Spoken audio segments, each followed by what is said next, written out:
Peter Pan has always been my favorite fairy tale. When I was still young enough to play pretend, my sister would be Wendy, and I was always one of the little lost boys swearing I would never grow up, and for a while, I thought it was true.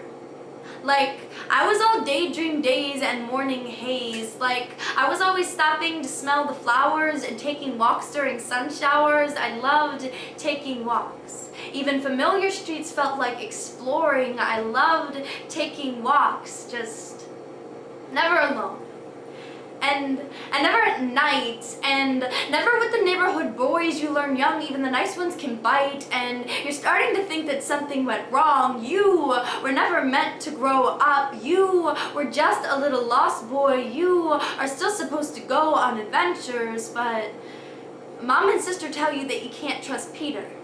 Can't hang around too many of those sidewalk scrape boys. Like, they're all hiding hooks for hands. Like, they all grew up without you. Like, they are pirates in lost boys clothing. Like, maybe you never grew too big to play pretend.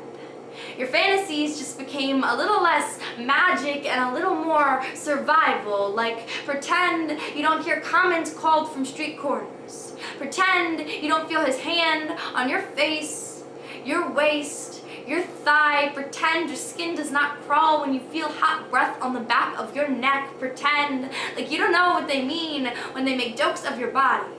Like the laughter doesn't split your ears, like all those eyes don't pierce you. Pretend like you are still small enough to play pretend.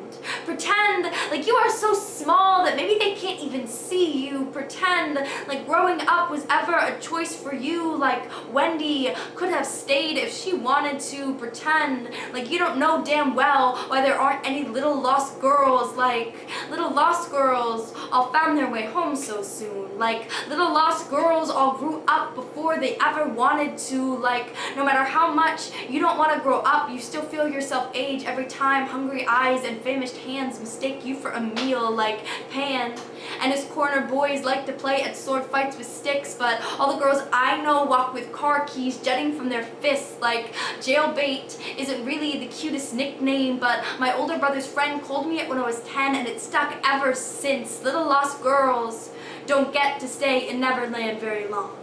Little lost girls are never girls for very long, but they will always feel little. Always too small to fly with Peter and his concrete corner boys. Little lost girls can't fly anyway.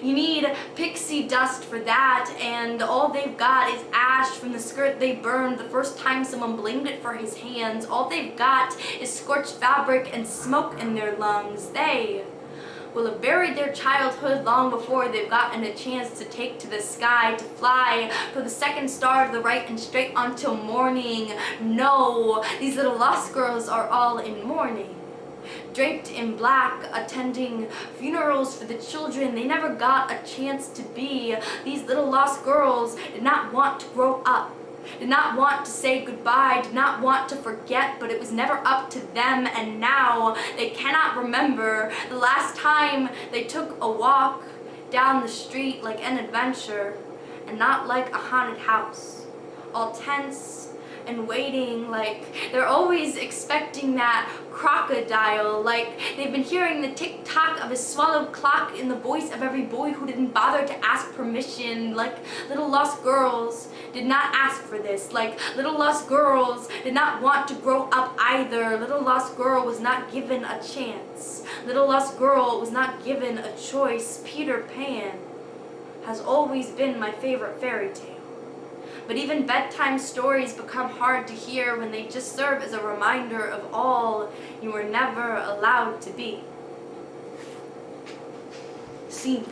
Y'all gonna hear this poem so many times tonight. Is everybody's phone on silent?